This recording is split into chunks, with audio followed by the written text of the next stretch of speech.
Boa noite, senhoras e senhores. Esperamos que tenham feito uma excelente prova nesta tarde. Estamos iniciando hoje a 6ª edição do programa Debates e Comentários da prova da segunda fase do exame de ordem. Tanto quanto vocês, nós, funcionários, diretores e professores, estamos ansiosos para saber como os nossos alunos se saíram nesta prova.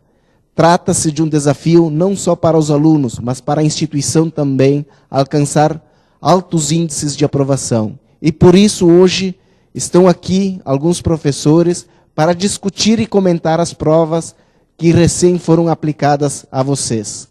O objetivo final não é apenas trazer um possível gabarito, um possível resultado, mas sim comentar o resultado de um período intenso, um período que tanto vocês, alunos, como nós, funcionários e professores, aplicamos muitas energias e agora está na hora de colher os resultados. Então, de imediato, eu quero agradecer a presença dos professores que abriram mão de seu domingo de descanso para estarem aqui em nossa instituição e comentar com vocês a prova recém-aplicada. Nosso objetivo sempre é aprovar o maior número de alunos, mas sabemos como esta prova é difícil. Se porventura alguém não conseguir alcançar o objetivo, nossos professores também estarão disponíveis, após o resultado da prova, para auxiliar na elaboração dos recursos. Então, tão logo seja publicado o resultado, convido você a entrar em contato com o IDC, a fim de buscar o dia e o horário que os professores estarão no IDC para auxiliar na elaboração de seus recursos. Convido também, quem desejar, a ingressar nos cursos de pós-graduação da faculdade. Alguns recém-iniciaram e outros estão iniciando. São nossos convidados, pois já sabem da qualidade dos cursos, tanto quem já estudou na primeira fase, segunda fase. Como eu costumo dizer, o IDC é quase um shopping jurídico. Nós acompanhamos desde o exame de ordem, preparamos para concursos públicos, cursos de extensão, pós-graduação, enfim, várias são as possibilidades. Vocês agora estão passando por mais uma fase e estão convidados novamente a permanecer conosco. Então, quero agradecer a presença de vocês, telespectadores, e agradecer mais uma vez os professores por estarem aqui. De imediato, então, passo a palavra aos professores para que iniciem este programa. Boa noite a todos.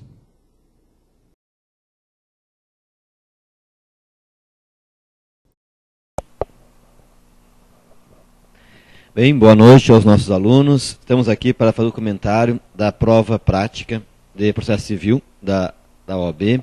Estamos bastante contentes com a prova, foi uma prova bastante racional, uma prova até razoavelmente fácil, professora Letícia. Então, nós vamos tecer alguns comentários sobre a nossa primeira impressão em relação à peça prática profissional, em relação às 4 questões. Inicialmente, eu gostaria de ressaltar, então, que os nossos comentários são no sentido de identificar a resposta principal, a resposta central a ser atribuída às questões. Nós lembramos que a banca tem uma série de critérios de correção, então aqueles que não se enquadrarem exatamente nessas respostas não fiquem tão preocupados, porque a banca tem vários itens de correção que são levados em consideração. A nossa peça prática processual, ela envolve uma ação de busca e apreensão de menor, busca e apreensão de pessoa, busca e apreensão de criança, uma ação cautelar. A professora Letícia, que está aqui conosco, vai fazer o comentário em relação a essa peça. E ainda, falando um pouco sobre a peça proposta pela banca, nós chegamos à conclusão de que a peça é uma peça limpa, uma peça que não apresenta pega-ratões, não tem nada escondido, é uma peça realmente de bem fácil compreensão. Isso nos deixa muito felizes, porque é exatamente assim que tem que ser a prova da ordem, é uma prova que apenas examine conhecimento, que não apresente armadilhas, ciladas para o candidato. Então, passo à professora Letícia, que vai fazer o comentário em relação à peça prática profissional. Boa noite a todos, nossos alunos ou não, que estão nos assistindo, ansiosos por um parecer nosso. De modo geral, a prova foi muito boa, não só na peça, mas quanto nas questões. Naturalmente, eu sempre deixo muito claro que essa é uma impressão nossa. Entretanto, a banca tem os seus próprios critérios de avaliação, né? E esses critérios, às vezes, eles podem fugir um pouco do que está aqui. Mas, pegando pelo lado material e processual exposto, nós achamos tranquilo, né? Bastante fácil. Foi uma ação cautelar, né? De busca e apreensão de menor.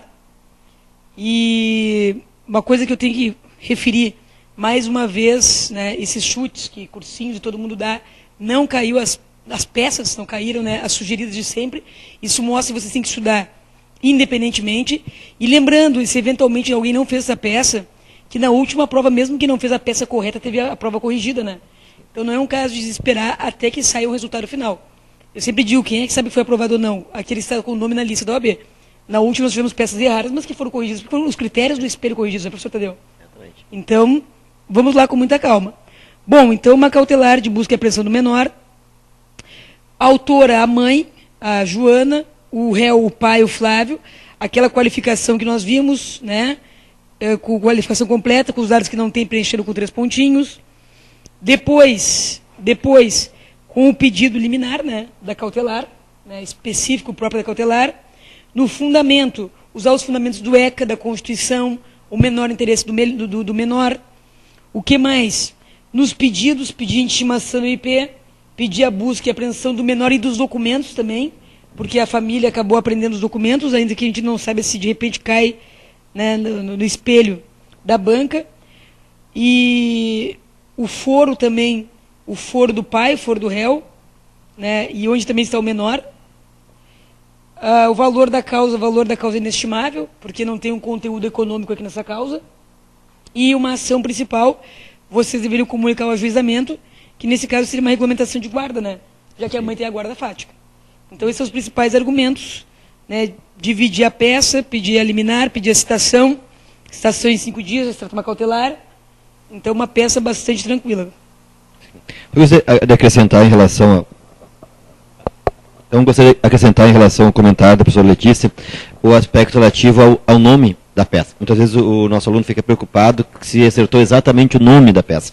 A ação cautelar é uma ação que tem uma efetividade mais marcante do que as ações de cunho tradicional. Então o nome da peça não é realmente uma questão tão relevante assim para a identificação da medida adequada. Então podemos chamar apenas de ação cautelar de busca e apreensão. Uma nomenclatura mais objetiva, mais enxuta, ou ação cautelar de busca e apreensão de menor, ou ação cautelar de busca e apreensão de criança, usando uma linguagem já mais moderna. Ação cautelar de busca e apreensão de pessoa, também. Ou, simplesmente, busca e apreensão de menor. Não há um rigor em relação ao nome da peça, que sempre é uma questão que acaba angustiando muito o nosso aluno quanto a esse aspecto. E também em relação à questão dos documentos, né? Seria interessante que houvesse pedido em relação à busca e apreensão da certidão de nascimento, da carteira de vacinação do menor, mas também não é a questão principal. Tanto que numa primeira leitura, quando a gente leu a peça, o que nos chamou a atenção, e realmente é o cerne da questão, é a busca e apreensão do menor em si. Então, os documentos são um adendo, são um ponto a mais em relação ao pedido final, não é algo que venha a fazer um diferencial, né, que venha a alterar o nome da peça. Acredito que, realmente, como a professora Letícia comentou, a peça está tranquila, uma peça limpa, não há dúvidas quanto à aceitação da ação cautelar de busca e apreensão, que eventualmente pode acontecer, a banca aceitar outras peças, mas não tem como, de maneira alguma, recusar a ação cautelar de busca e apreensão, nesse caso, porque é a ação pertinente. O professor Letícia concorda com essas observações? Sim. Muita calma, porque a banca é mais tranquila do que a gente pensa, né? Exatamente. E ainda bem. Então vamos comentar um pouco sobre a questão 1. A questão 1, ela envolve um acidente de trânsito. Fábio, em junho de 2006, dirigindo, embriagado e sem habilitação, causou com culpa exclusiva sua um acidente de trânsito no qual danificou o carro de Marli e lesionou gravemente o passageiro Heron, sobrinho de Marli, com 12 anos de idade. Fato, é claro, bastante relevante para resolver essa questão.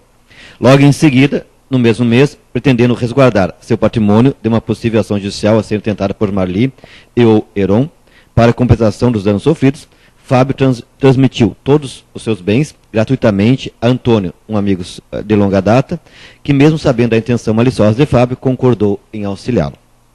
Então, o que nós temos aqui nessa questão? Nós temos, na verdade, duas situações. Temos o acidente de trânsito envolvendo uma ação de indenização por danos materiais ou danos morais, pelo dano causado ao menor em especial. E temos uma segunda situação, que é esse fato do Fábio, que é quem causou o acidente, ter transferido todo o patrimônio dele para um amigo, para o Antônio, gratuitamente. Então, dentro dessas duas situações, a banca questiona: o negócio jurídico está eivado de algum vício? De qual vício? Fundamente. Então, o negócio jurídico firmado entre o Fábio e o amigo Antônio representa claramente uma situação de fraude a credores, previsto no artigo 158 do Código Civil. É um caso típico, é um caso tradicional de fraude a credores. Alguém se desfaz do seu patrimônio, tornando-se insolvente, como é o caso, ou mais insolvente, de forma gratuita e ainda que tendo o conluio, tendo a conduta, a intenção maliciosa também do amigo do Fábio. Então, nesse caso, não há nenhuma dúvida que estamos frente a uma situação de fraude a credores e a ação adequada é a ação pauliana, o nome tradicional que se usa para a ação onde se discute o tema da fraude contra credores. Pode-se usar também o nome de ação anulatória, uma nomenclatura também tranquila, aceita para essa situação. Podemos usar ainda ação revocatória, com C, ou revogatória, com G, tanto faz, para revocatória, para buscar de volta esses bens ao patrimônio do devedor, ou revogatória para revogar esses atos, esse negócio jurídico, e ainda podemos chamar simplesmente de ação por fraude contra credores. Não há, então, portanto, uma nomenclatura específica a ser utilizada para a indicação da ação adequada para pleitear anulação. Essa ação vai seguir o rito comum, ordinário sumário, de acordo com o valor envolvido na causa, ela não possui procedimento especial. Os autores poderão ser os credores, a Marli e o Heron, né? E os réus serão naturalmente o Fábio e quem participou com ele do contrato, que é, no caso, o Antônio. Mas a pergunta da banca era apenas qual ação. Então, de regra, ação pauliana ou qualquer um dos sinônimos que nós acabamos de mencionar aqui. E também é questionado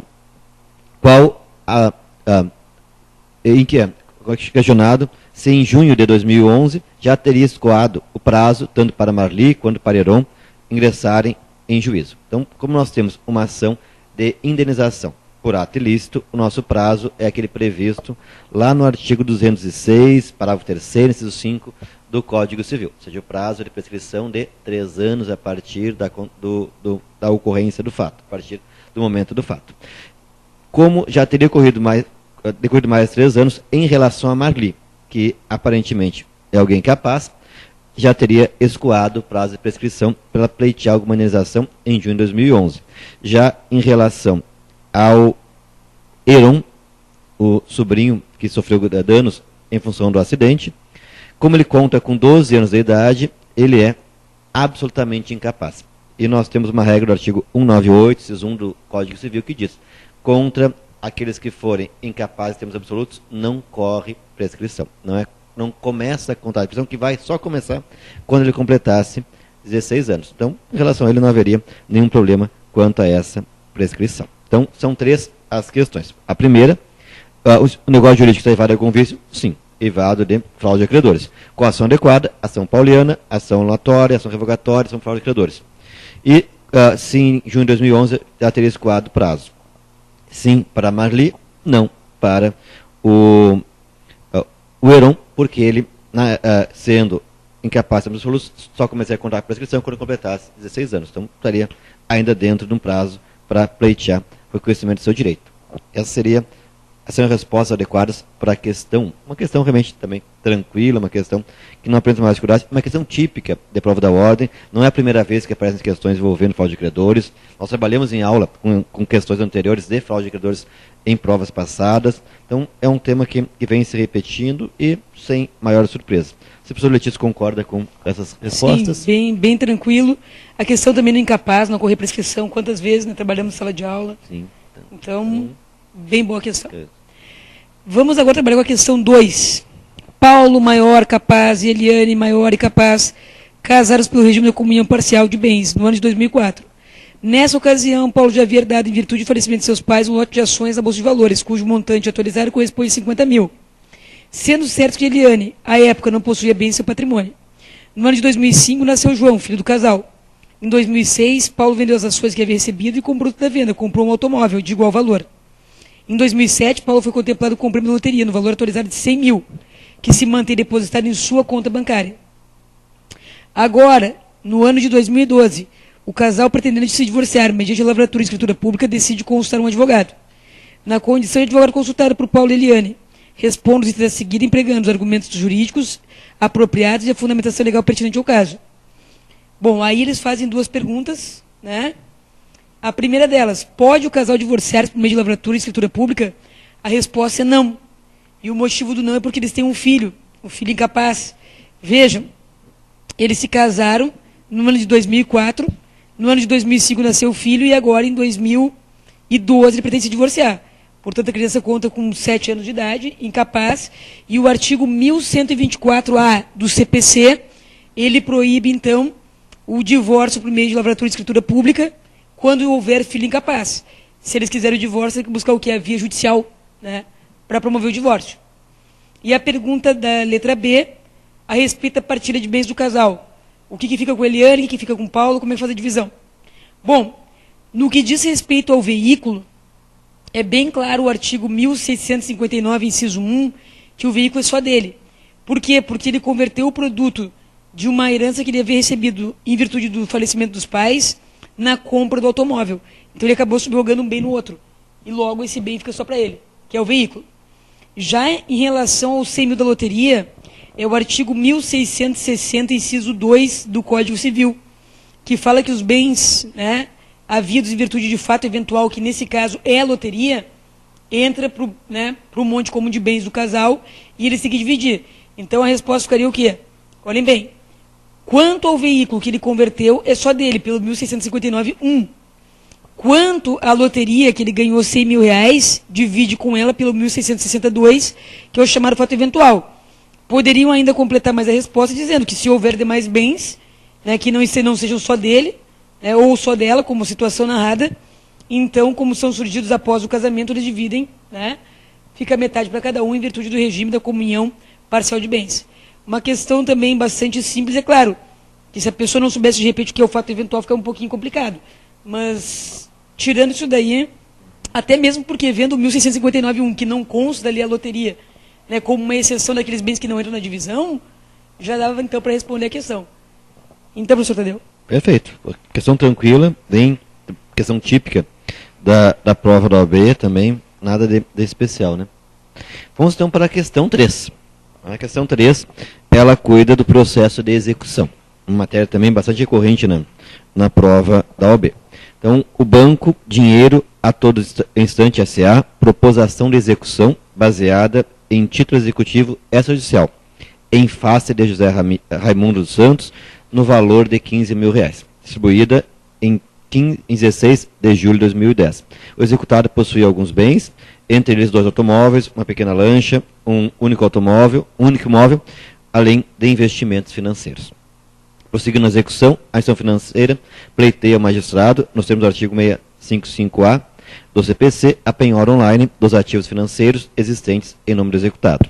O juiz, por sua vez, negou o pedido, afirmando que, de acordo com o princípio do menor sacrifício do executado, disposto no artigo 520 do CPC, devem ser esgotados todos os meios possíveis e lícitos para que sejam nomeados à penhora outros bens que garantam o processo de execução. Resignada, a instituição agrava da decisão e o desembargador, relator em decisão monocrática, mantém a posição do juiz do primeiro grau, um agravo interno interposto e a decisão é novamente mantida pelo órgão colegiado. Então, diante do caso concreto, responda fundamentalmente. Então, a banca apresenta 2 questionamentos. Letra A. Assiste razão à instituição financeira. É possível, portanto, realizar a penhora online no caso concreto? Esse é um assunto bem atual. É um tema que há pouco se pacificou na jurisprudência do STJ, que talvez há 2, 3 provas atrás ainda não tivesse um entendimento tão solidificado. Quando surgiu a penhora online no nosso sistema, houve dúvidas se realmente nós deveríamos esgotar todos os meios possíveis para chegar, então, na penhora online, que é uma penhora de valores, uma penhora de dinheiro. Né? Mas o STJ definiu que é possível a penhora online de plano. Basta que não haja o pagamento e, portanto, nós podemos ter essa penhora online, até porque o dinheiro é colocado no artigo 655, inciso 1, como o primeiro bem na lista de bens passíveis de penhora. Então, nesse caso, então, respondendo, assiste sim, razão à instituição financeira, ela tem direito de realizar a penhora online e pode fundamentar a resposta no artigo 655.1, que coloca o dinheiro como o primeiro bem disposto a ser penhorado no nosso sistema. Claro que aqui teriam algumas ressalvas que poderiam ser realizadas na elaboração da resposta. Primeira questão relativa ao artigo 649, que traz a lista dos bens impenhoráveis.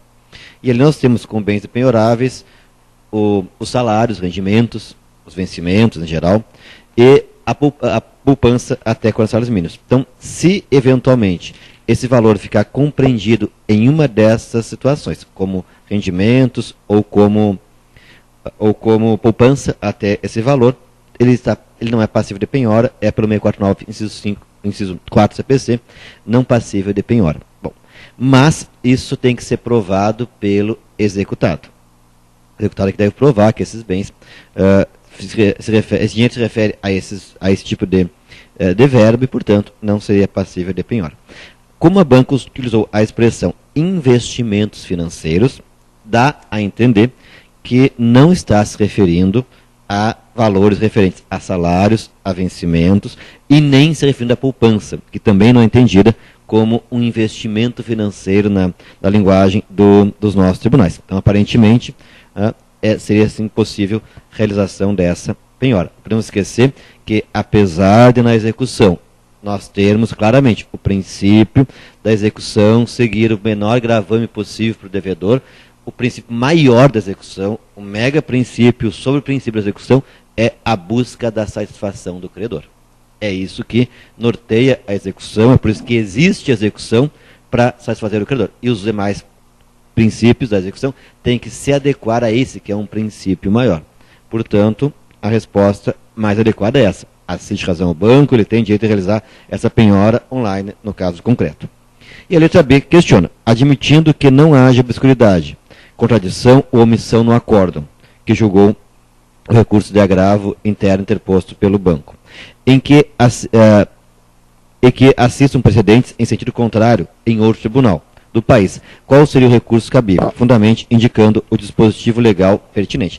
Bem, o nosso recurso cabível aqui seria, é claro, o recurso especial, porque estaríamos tendo uma situação de negativa de vigência à lei federal, o 655.1, o próprio 655, parágrafo 655A, portanto, teríamos essa negativa da lei federal, e ainda, a questão deixa bem clara, né, como há precedente sentido contrário, temos, então, a divergência jurisprudencial, permitindo, então, o recurso especial com base no artigo 105, inciso 3, e podemos colocar a linha A e B. A, violação da lei federal, A e C. Violação da lei federal e C, a existência de divergência jurisprudencial sobre esse assunto, e temos ainda a súmula 3 do STJ, que cuida desse tema da divergência jurisprudencial. Então, em síntese, o recurso adequado é o recurso especial, né, e podemos apontar a violação da lei federal e a existência de divergência jurisprudencial. Dois fundamentos para esse recurso especial. Sr. Letícia. Questão também muito boa, né? Um pouquinho ali a questão né, da possibilidade de penhora, mas também bem fácil, previsto na lei. Recurso especial extraordinário, trabalhamos os fundamentos. Né? Tranquilo. Então, sem problema nenhum. Bom, vamos à questão 4. Frederico propôs ação de restituição de débito em face à Sociedade de Telecomunicações X, sob rito ordinário. Na peça inaugural expôs os elementos que entendia serem autorizadores da concessão antecipada do efeito da tutela, requerendo a concessão da medida inaudita da outra partes, a fim de que se cessasse a cobrança indevida. No despacho liminar, o juiz determinou apenas a citação do réu. Na réplica, foi reiterado o pedido de antecipação de tutela, Por se tratar de questão meramente de direito e sendo a causa madura, o juiz julgou antecipadamente a lide, julgando procedente o pedido. Com base em tal situação, responde-se a seguir, empregando os argumentos jurídicos apropriados e a fundamentação legal pertinente ao caso. Considerando que o juiz deixou de apreciar o pedido de antecipação de tutela, explique fundamentadamente qual medida deve ser tomada para que seja a manifestação sobre a antecipação da tutela da sentença. A questão é bastante simples, porque o enunciado diz o seguinte, que na peça inaugural se pediu o quê? A antecipação da tutela. Diz o quê? Que o juiz ele recebeu a inicial e apenas ordenou a citação do réu, portanto ele não precisou de antecipação de tutela. Na réplica, o autor reiterou que ele queria ver a apreciação da antecipação. E o juiz, ao invés de apreciar, fez o quê? Julgou a causa antecipadamente. Não é o 205A, né? Que se diga, porque aqui já tem contestação. Então, o juiz julgou. E em momento nenhum ele apreciou o pedido. Logo houve o quê? Houve uma omissão. E em se tratando de omissão, nós usamos o quê? Embargos declaratórios, com previsão no artigo 535 do CPC. Então, muito tranquilo, até porque a própria letra A diz, né? Ó, o juiz deixou de apreciar. Se o juiz tivesse apreciado e negado, era uma situação. Aliás, a questão até podia ser mais difícil, né? Que ele tivesse apreciado em sentença, daí veio aquela questão de se agravo, se apelação, controvérsia, mas não. O juiz simplesmente não apreciou. Logo houve uma omissão, e essa omissão atacava o embargos declaratórios. Muito simples. Letra B. A letra B é um pouquinho mais capciosa, porque ela precisava de uma certa, vamos dizer assim, atenção do aluno. Na hipótese enunciado, considerando que você é advogado da ré, que tempestivamente, esse tempestivamente significa o quê? Que a pessoa no momento certo, requereu a produção de provas de audiência e foi negado. O que diz o 523, parágrafo 3º do CPC? Olhem bem, ele é bem claro, 523, parágrafo 3º do CPC. Vejam, das decisões interlocutórias proferidas na audiência de instrução e julgamento, caberá agravo na forma retida, devendo ser interposto oral imediatamente, bem como constar o respectivo termo, nele exposto explicitamente as razões do agravante. Então, quando fala aqui dessa questão, normalmente se tratando de produção de provas, normalmente, é agravo retido.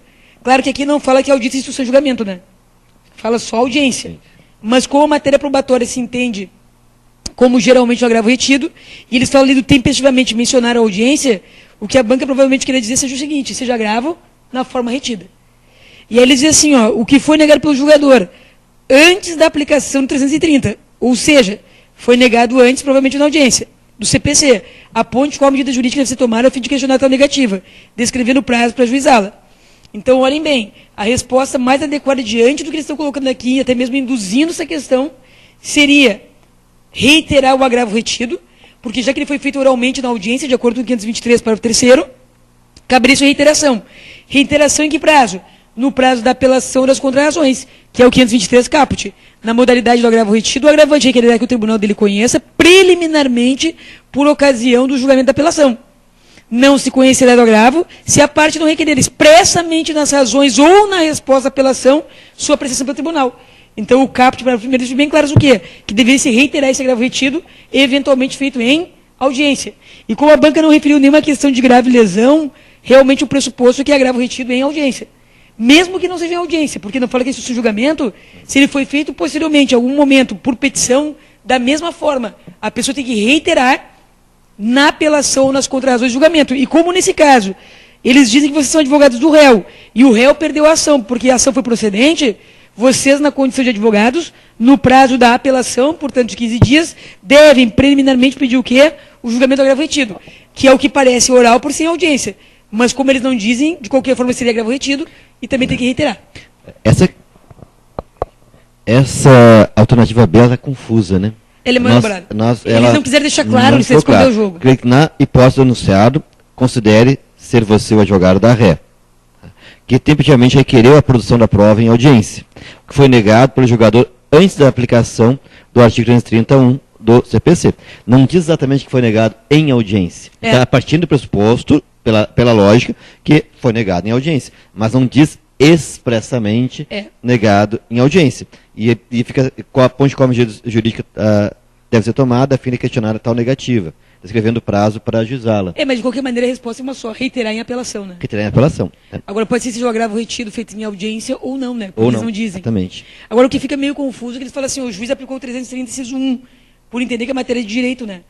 Mas se tem algum pedido de produção de prova, alguma coisa, É confuso, né? É confuso, né? Porque não se pode aplicar a produção antecipada se tem matéria probatória. Olha.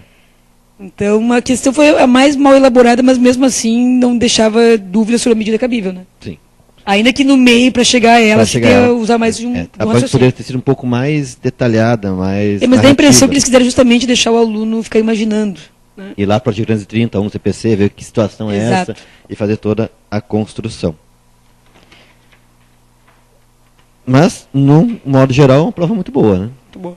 Sr. Letícia, comentários ainda em relação à peça, Bom, à prova? prova como um todo tranquila.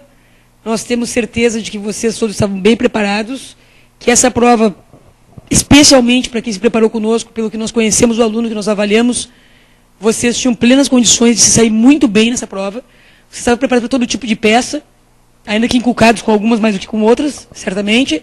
As questões também, todas elas bem trabalhadas, vocês com conhecimento para tal, e esperamos toda sorte e sucesso para vocês com a aprovação. Mas o IDC está sempre aqui, com as portas abertas. Eventualmente, o que nós não acreditamos ser com algum aluno nosso, mas se acontecer alguma reprovação, mesmo para não alunos nossos, o IDC, após o resultado, ele faz uma aula que é para explicar sobre recursos eventuais interpostos, que é aberto para o público em geral, alunos e não alunos, né? Que estamos aqui prontos para servir a vocês, né, antes, durante e depois da prova, com todo o suporte que uma instituição como o IDC pode oferecer. Muito obrigada, desculpe a atenção a essa hora da noite, mas é isso. Também gostaria de agradecer a todos que confiaram. Então, gostaria de agradecer a todos que confiaram no IDC, que buscaram aqui no IDC a preparação para essa prova prática da OAB, e nos colocarmos à disposição para eventual auxílio em recursos. Acreditamos que não vai ser necessário, a prova está bem tranquila, mas se for necessário, estamos aqui à disposição. Desejamos que todos tenham feito uma excelente prova e aguardamos a todos aqui nos cursos de pós-graduação. Boa noite a todos.